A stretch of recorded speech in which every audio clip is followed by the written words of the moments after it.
Quand la personne va te dire « je suis trop âgée », bah non, je suis désolée, moi j'ai une personne en formation, Monique, avec moi, elle a 70 ans. Ah oui. Et elle a un projet de monter un café solidaire pour les personnes à la retraite. C'est génial. C'est incroyable, mais je veux dire, si elle le fait, tu peux pas me dire qu'à 35 ans, t'es trop âgée pour passer ton CAP et changer de vie.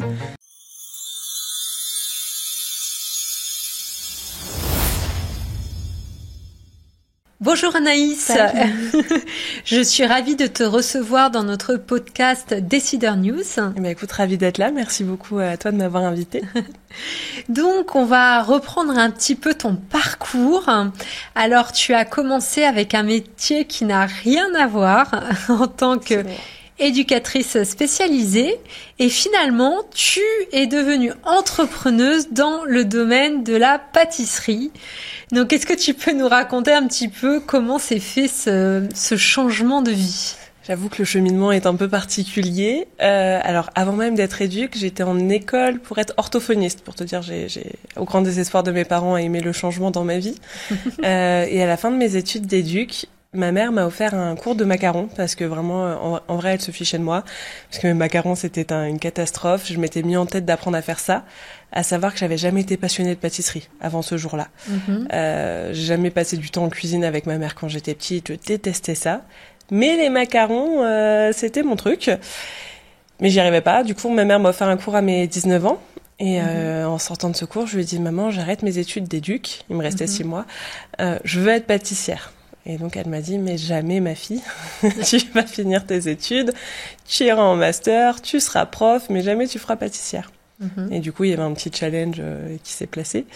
Et voilà. Et donc après, à force de négociations, elle m'a dit, tu peux, à condition de trouver un apprentissage 3 étoiles Michelin. Mais je ne savais rien faire. C'était un peu compliqué. Ah oui, là, c'est un vrai challenge. C'était un vrai challenge. Tout à fait. Et du coup, j'ai réussi. J'ai cherché, j'ai fait des CV très créatifs sous forme de recettes de pâtisserie. Et j'ai envoyé ça aux 10 meilleurs chefs français. Et j'ai eu un entretien avec Cédric Grolet au Meurice. Il n'était pas encore meilleur chef pâtissier du monde.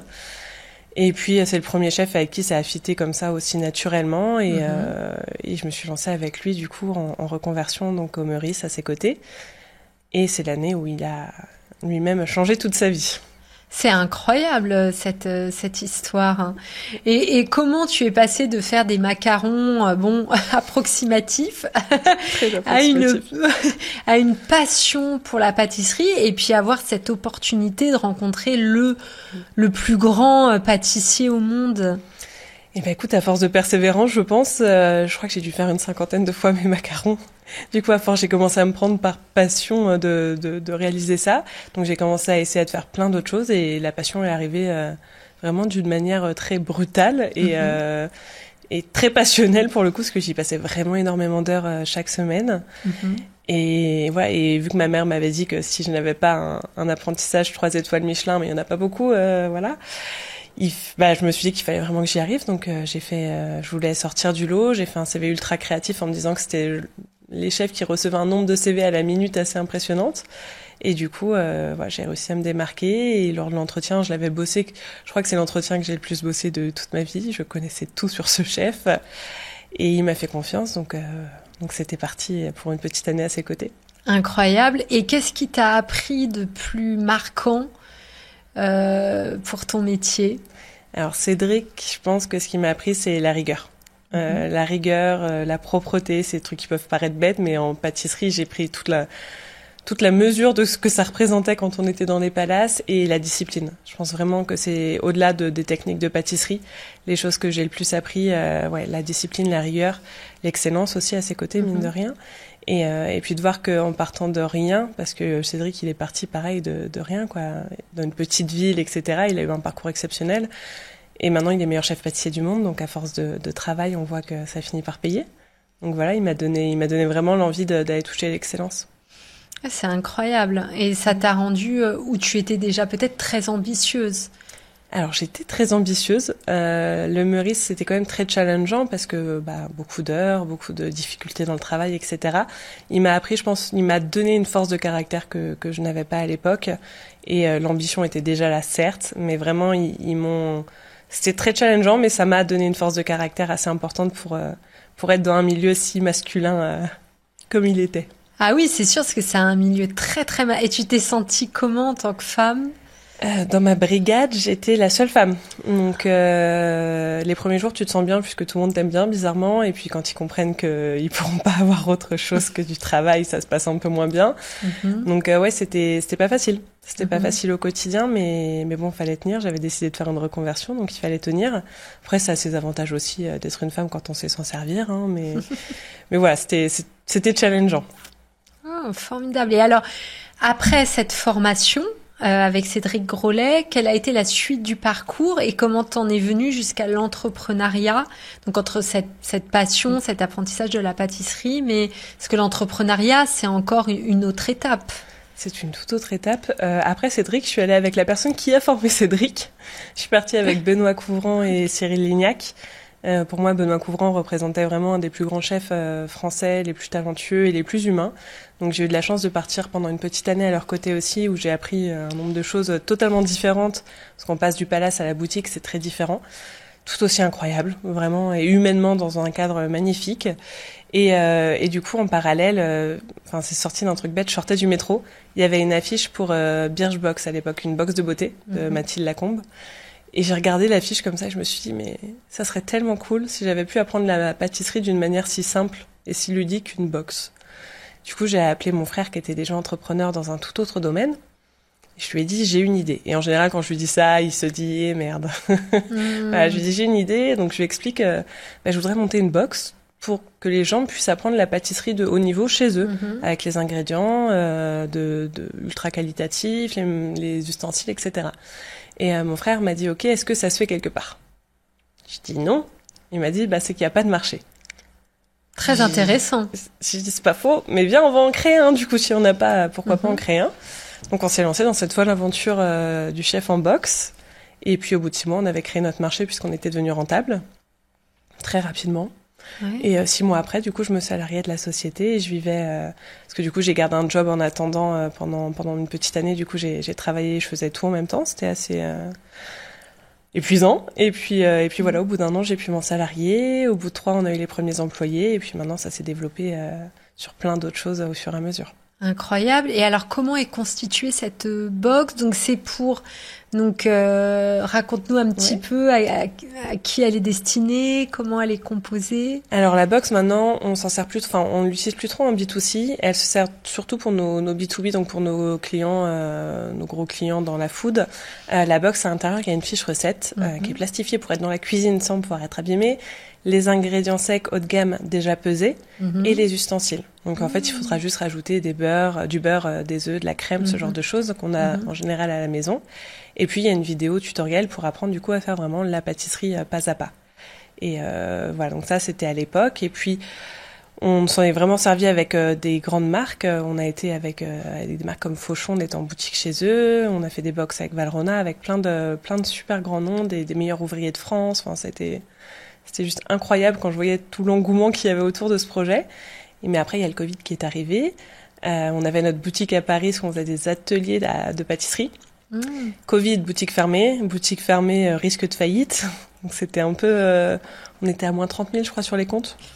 Ah oui. C'était pas dingue, c'était un moment assez stressant. J'avais le Covid forme grave au fond de mon lit. Enfin, c'était un moment un peu stressant. Et puis, je suis tombée sur une pub d'un mec qui m'a interpellée, mais parce que j'étais vraiment déjà pas mal dans tout ce qui était dev perso, donc j'arrivais à capter les bonnes opportunités. Et ce mec me fait une conférence pour apprendre à faire de la formation en ligne. Et nous, à la base, on voulait mettre le CAP pâtisserie en box. Ok. Sauf que Covid, plus de fournisseurs, plus de matières premières, plus rien. Et du coup, on s'est dit, on a 3 semaines, on va essayer de lancer cette formation en ligne. Et puis après, si ça marche pas, c'est tout, fin de l'aventure. On a créé toute une formation, les labels de qualité, des choses incroyables en 3 semaines. En 3 semaines? Ouais, on a créé tout un référentiel de CAP. Enfin, on n'a pas dormi, jour et nuit, toute l'équipe était sur le front. Et en 3 semaines, on a réussi à être à 0 sur les comptes. Et puis au final, 3 semaines après, à être à plus 50 000, etc., etc. Et on a généré 1 million d'euros en 6 mois. On n'a pas compris ce qui se passait nous-mêmes. Et du coup, on a même dû déménager pour créer nos propres studios. Enfin voilà, c'était une hyper croissance assez dingue à gérer, assez fulgurante. Incroyable. Et alors, du coup, dans toute cette aventure entrepreneuriale, donc tu es associée avec ton frère, c'est ça? Comment ça se passe? De qui tu t'entoures? Alors, au démarrage, mon frère, ma cousine aussi, très familiale, et des amis qui étaient déjà entrepreneurs dans plein de domaines différents. Aujourd'hui, maintenant, on a d'autres entrepreneurs à nos côtés, d'autres associés. Je pense à Pierre Dubuc, le CEO d'Open Classroom, qui est quelqu'un d'exceptionnel. Voilà, on a des sacrés entrepreneurs qui sont rentrés au board avec nous. Et avec mon frère, c'est vraiment que je suis au quotidien maintenant, puisque c'est vraiment mon binôme et ça se passe super bien. Au contraire, ça nous a vraiment rapprochés. Oui, c'est pas trop dur, voilà, d'entreprendre en famille. C'est à double tranchant. Le problème, c'est qu'on peut pas se dire les choses sans émotionnel. Il y a des choses que des fois, peut-être, on n'ose pas dire parce que c'est son grand frère, etc. Mais non, au contraire, nous, ça a été vraiment une force. Et ouais, je pense que c'est notre force et on est totalement différents. Lui, il va être plus terre à terre à me ramener les pieds sur terre et moi, je vais être celle qui va rêver et foncer. Et du coup, on a trouvé un bon équilibre pour le fonctionnement de la boîte. Ah, c'est formidable. Et du coup, il y a des amis à toi aussi qui sont venus dans l'aventure. Oui. Effectivement, un de nos associés, Laurent, notre graphiste, qui est associé avec nous, qui est un ami aussi de longue date. Là, je suis à son mariage dans 2 mois, tu vois. Donc, un de mes meilleurs amis, du coup, qui était chez Cyril Lignac, on s'est rencontrés là-bas, est venu ensuite avec nous. Enfin, voilà, donc on a rentré vraiment les amis, la famille. C'est incroyable. Ouais, c'est très cool. Et entreprendre, comme à la base, t'étais plutôt destinée à des métiers plutôt dans le médico-social. Quel est ton bilan de l'entrepreneuriat? Tu pourrais plus t'en passer? Alors, j'ai baigné dedans quand j'étais petite déjà, puisque mes parents, mes grands-parents, mes arrière-grands-parents étaient entrepreneurs, donc c'est un milieu dans lequel j'ai évolué. J'aurais du mal à m'en passer aujourd'hui. Alors après, le salariat a ses bons côtés aussi, beaucoup moins de stress, je pense, que ce qu'on peut vivre en tant qu'entrepreneur. Ce qui fait du bien aussi quand il y a un peu moins de stress, plus de vacances, etc. Mais je pense que oui, ça m'apporte une forme de liberté, même pas forcément géographique, mais une liberté dans ce que je peux entreprendre, dans ce que je peux faire, la façon dont on peut aller se dépasser. Je suis quelqu'un qui teste tout le temps. J'ai besoin de tester mes idées dès que j'en ai une. Et c'est vrai que ça me permet d'avoir cette liberté-là. Et aujourd'hui, j'aurais du mal à retourner à autre chose. Je comprends. Il y a aussi une part de créativité. Énorme part de créativité. Et la pâtisserie est un métier en plus créatif. Je suis quelqu'un qui a 15 000 idées à la minute. C'est assez infernal à gérer. mais oui, du coup, ça serait très compliqué pour moi de retourner dans le salariat. Et puis, on s'habitue quand même aussi à être son propre patron, mine de rien. Oui. On s'y habitue vite. Et du coup, tu as des personnes qui t'ont inspiré ou qui t'inspirent, des mentors? Oui. Alors, mentors, pas des gens que je côtoie parce qu'ils sont trop loin, malheureusement. Mais je pense à Tony Robbins, c'est quelqu'un qui m'a inspiré depuis le début de ma carrière en entrepreneuriat. C'est vraiment quelqu'un qui m'inspire. Et après, alors ça va être bateau, mais mon frère, pour moi, c'est vraiment la personne sur laquelle je me suis le plus... duquel je me suis le plus inspirée, ça c'est sûr, c'est Julien, parce que pour moi c'est la personne la plus intelligente que je connaisse, donc c'est vrai qu'il m'a beaucoup aidée et il m'a vraiment aidée à devenir la femme que je suis aujourd'hui pour le coup. Pas toujours d'une manière très gentille, hein, c'est un grand frère, mais il m'a aidée à devenir la personne que je suis. Ouais. Oui, en fait, entre la vie privée et l'entrepreneuriat, c'est assez lié, donc il y a une corrélation. T'as l'impression d'avoir grandi aussi en tant que Anaïs en même temps. Ça, c'est incroyable, évidemment. Mais j'ai pris une maturité très rapide avec l'entreprise. Même ma mère, on a eu cette conversation encore il y a quelques semaines, qui me disait, mais c'est impressionnant la vitesse à laquelle t'as mûri quand t'étais un peu plus jeune en te lançant là-dedans. Mais en fait, t'as pas le choix parce que tu te prends tellement de murs, t'as tellement d'échecs. Si t'apprends pas la résilience, si t'apprends pas tout ça, c'est impossible de continuer dans ces métiers. Et du coup, quand t'es si proche de l'échec à chaque fois, eh ben ça te pousse à mûrir et à apprendre sur toi aussi, à savoir gérer le stress, à savoir à t'ouvrir à d'autres choses, comme le dev perso en général, c'est quand on arrive à certains niveaux de l'entrepreneuriat où on commence à s'ouvrir à ça parce qu'on n'a pas le choix en fait. Parce qu'il faut survivre à toute cette dose de stress, parce qu'il faut s'adapter à tous les changements permanents, parce que c'est des métiers quand même qui sont psychologiquement usant. Donc ouais, je pense qu'on est obligé de grandir assez vite dans ces milieux-là. Et du coup, alors comment tu fais au niveau du développement personnel? Je sais pas, tu fais du yoga, t'as un coach? Je fais pas du yoga, je suis pas assez souple, je devrais peut-être m'y mettre, ceci dit. Alors du coup, j'ai beaucoup lu justement tous les livres de Tony Robbins, toutes ces personnes-là qui sont vraiment très avancés à tous ces niveaux. Et puis je me suis formée toute seule en fait. J'ai fait énormément de formations dans le dev perso, beaucoup d'hypnose. Je suis en train de me former d'ailleurs pour pouvoir faire de l'hypnose moi-même. Et voilà. Et à force de me former, de faire des choses, de m'ouvrir, j'ai découvert un univers exceptionnel. Et quand j'ai vu que ça me permettait de gérer au mieux mon stress, que ça me permettait de changer mes croyances limitantes, ça me permettait d'aller plus vite, plus haut, etc. Bah, j'ai pas lâché et je suis moi-même du coup en train de construire une petite formation là pour mes élèves à la base qui sont en CAP pâtisserie mais qui avaient envie justement de s'ouvrir à tout ça et voilà pour pouvoir leur transmettre tout ce que j'ai pu apprendre durant toutes ces formations. Ah, c'est top. Ouais. Donc tu mêles le développement personnel au métier de la pâtisserie, c'est bien, c'est super de faire ça. Et du coup, comment ça se passe aujourd'hui ton école de pâtisserie? Alors, l'école se passe très bien, on forme beaucoup de monde. Je suis toujours assez impressionnée par les chiffres de l'école. On a formé en 4 ans 4500 femmes, alors quelques hommes mais très peu, 4500 femmes à passer leur CAP pâtisserie. 94% d'entre elles ont eu leur CAP, donc 94% ont pu changer de vie. Moi, ça, c'est quelque chose qui me touche parce que du coup, c'est exactement le parcours que j'ai fait. C'est des femmes qui sont en reconversion, qui ont envie de retrouver un sens, qui ont un besoin de vivre leur passion, de vivre autre chose. Et donc, c'est des femmes qui ont osé se lancer et tout quitter pour se former. Donc, je trouve que c'est incroyable de savoir que j'ai pu aider et avoir cet impact sur ces femmes-là. Et c'est pour ça que j'avais envie d'aller un petit peu plus loin maintenant dans ce que je pouvais leur transmettre. Et puis voilà, on a ouvert d'autres formations, CAP cuisine, boulangerie, toujours dans la gastronomie. Donc, on s'ouvre vraiment à encore un peu plus de personnes et je trouve ça toujours exceptionnel. Je suis toujours ébahie de voir tous ces gens qui nous font confiance pour les aider à changer de vie. C'est exceptionnel parce que c'est exponentiel et oui, tu aides des personnes à changer de vie, à s'épanouir. Donc ça doit te donner une satisfaction personnelle. Toi, en plus, qui vient d'un milieu justement sur l'aide à l'autre, etc. Ouais, c'est quelque chose dont j'ai besoin. Je t'avoue que c'est un peu mon pourquoi. Moi, j'ai un besoin de transmettre, en fait. Alors, ça va avec le métier de pâtissier, certes, mais depuis toujours, j'ai ce besoin de me dire, je sais apprendre plein de choses, mais il faut pouvoir aider les autres et pouvoir leur apprendre aussi et pouvoir leur montrer aussi, juste leur montrer que c'est faisable, parce que ces femmes qui arrivent sur mes conférences, souvent elles me disent mais je suis trop vieille, oui mais assis, oui. Elles ont toujours 70 000 excuses pour pas passer à l'action et je leur dis mais regardez, je suis comme vous, enfin il y a quelques années je suis une femme, j'étais dans un milieu totalement différent, j'ai tout quitté. J'ai réussi, je me suis retrouvée avec les plus grands chefs pâtissiers du monde et aujourd'hui j'ai monté ma boîte, je vis de ma boîte, j'ai ma liberté. Enfin, si je l'ai fait, je suis pas plus intelligente que vous, je veux dire. Donc, si je l'ai fait, vous pouvez le faire. Et ça, c'est génial de leur montrer que tu peux être un modèle pour elles, de leur dire, je l'ai fait. Donc, arrête de trouver des excuses et agis si tu veux vraiment. En plus, on a de la chance, on a un métier passion, c'est rare dans la vie d'avoir un métier passion. Et du coup, c'est dommage de voir des gens qui passent pas à l'action, qui se trouvent 15 milliards d'excuses. Oui.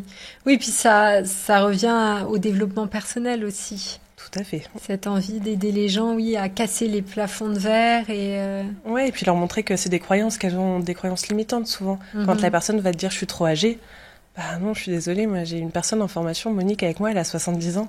Ah oui. Et elle a un projet de monter un café solidaire pour les personnes à la retraite.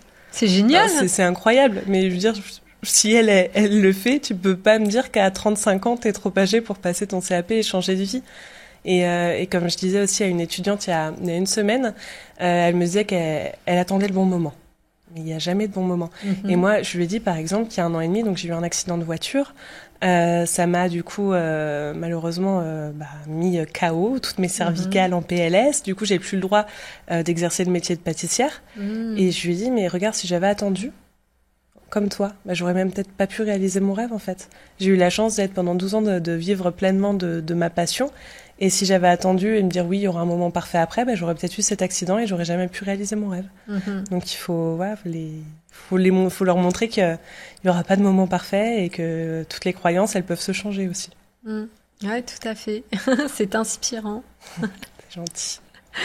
Et du coup, quels sont les projets à venir pour ta société? Comment tu... Alors la société, les formations, en France, je pense qu'au niveau gastronomie, on est au taquet de ce qu'on peut faire. Et donc il y a la formation création d'entreprise spécialisée pâtisserie là qui revient en mode encore plus forte. Il y a le marché US qui va se lancer là incessamment sous peu. Ouais, on a traduit toutes nos formations en anglais. C'est incroyable, c'est trop cool. Donc on va essayer d'aller chercher un autre marché. On s'est dit pourquoi pas, après tout. Et puis du coup moi j'ai ma formation en dev perso qui arrive là dans 2 semaines aussi. Donc j'ai envie moi maintenant d'aller me focus un petit peu plus là-dessus et ça me fait en fait c'est quelque chose qui me fait vibrer actuellement et en général je vais souvent là où mon intuition me dit d'aller. Donc là je pense que je vais me focus moi maintenant un petit peu plus sur cette partie pour aider les gens à aller plus loin maintenant, ou des personnes qui sont pas forcément en CAP avec nous, mais ouais, des personnes qui ont envie d'aller un petit peu plus loin et de s'ouvrir un peu au développement personnel. Ah ouais, c'est formidable. Donc là, vraiment, il y a tout un parcours, un cheminement. Et comment? Il y a beaucoup de travail à venir, surtout là. Oui, là, je vois, oui.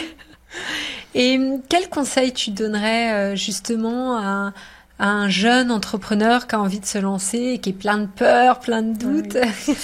Et de pas attendre pour se lancer, parce qu'il y aura pas de moment parfait. À chaque fois, on se dit, je veux attendre que mon produit soit fait, soit parfait, etc. Mais plus t'attendras et moins tu lanceras. J'ai beaucoup d'exemples comme ça de gens qui attendent en se disant, non, mais je veux vraiment que mon produit soit parfait. Mais il sera jamais parfait. On trouve toujours, moi-même, là, tu vois, par exemple, la formation de dev perso, elle est finie, elle est tournée, etc. Et hier soir, je me suis dit, ah non, mais je devrais rajouter ça, je devrais faire ci. Mais non, en fait, lance et après, tu t'amélioreras, après, t'optimiseras, etc. Mais il n'y a pas de moment parfait. Et tant que tu ne lanceras pas, tu sauras pas si ça va marcher, tout simplement.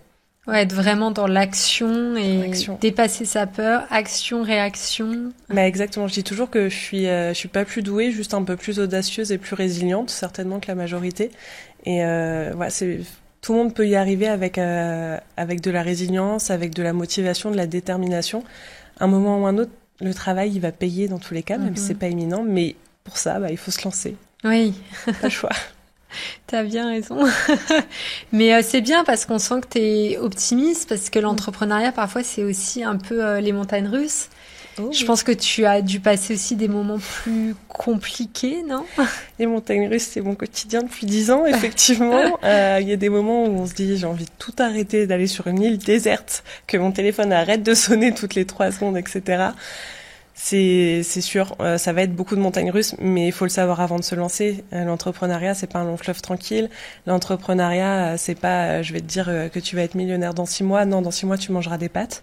Mais sur le long terme, l'entrepreneuriat pourra t'apporter ce que tu veux. Et même sur le court terme, juste déjà cette liberté de faire les choses pour toi, de pouvoir te dépasser. Voilà, après, on a tous son pourquoi. Tout le monde va pas lancer pour les mêmes raisons une société. Il y en a qui vont lancer par passion, il y en a qui vont lancer pour de l'argent, voilà. Personne n'aura les mêmes envies, mais le seul truc, c'est de savoir qu'il va falloir être résilient. Oui. Beaucoup de résilience. Et ne pas lâcher aux premiers échecs, parce que nous, on en a... Je sais pas, encore il y a 3 jours, Julien me disait, mais combien de fois on a failli couler cette boîte? Je lui dis, franchement, des centaines. Je les compte plus. Combien de fois on s'est dit, c'est la fin? Et puis au final, 3 jours après, ah bah non, c'est bon, c'est reparti. Ah oui. Je sais pas combien de fois on a pu se dire cette phrase, mais parce qu'on n'a jamais abandonné, même quand tout semblait désespéré, à moins 30 000 sur les comptes, alors qu'on était endetté, caution perso, etc., on n'a pas lâché. Et au final, on a connu des hyper-croissances derrière. Ouais. Donc la résilience, pas lâcher et... Et souvent, en fait, dans ces moments, c'est ça qui est marrant, c'est que dans ces moments en bas, quand t'es tout en bas, c'est là où t'as tes plus belles opportunités qui se créent. Parce que c'est là aussi où ton cerveau se met en mode survie et où il trouve des nouveautés pour se dire « Ah non, mais attends, je sais ce qu'il faut faire. » Nous, c'est à chaque fois, c'est dans ces moments de creux ultimes que toutes les plus belles idées sont sorties et que tous les plus gros projets ont lieu. C'est assez dingue. Ah ouais, c'est incroyable, oui, parce que là, t'es dans la survie et... C'est ça, t'es dans la survie et tu cherches du coup des moyens et tu te dis non, mais on va pas s'arrêter là, c'est pas possible, faut continuer, on va trouver. Et à force de te reprogrammer mentalement, tu finis par trouver des choses. Hein. Ah, tu te dépasses. Exactement. Ouais. Bon, écoute, ça donne envie d'entreprendre. J'espère. Oui. Tant mieux. Écoute, je te remercie beaucoup, Anaïs. Merci à toi. Merci. C'est gentil.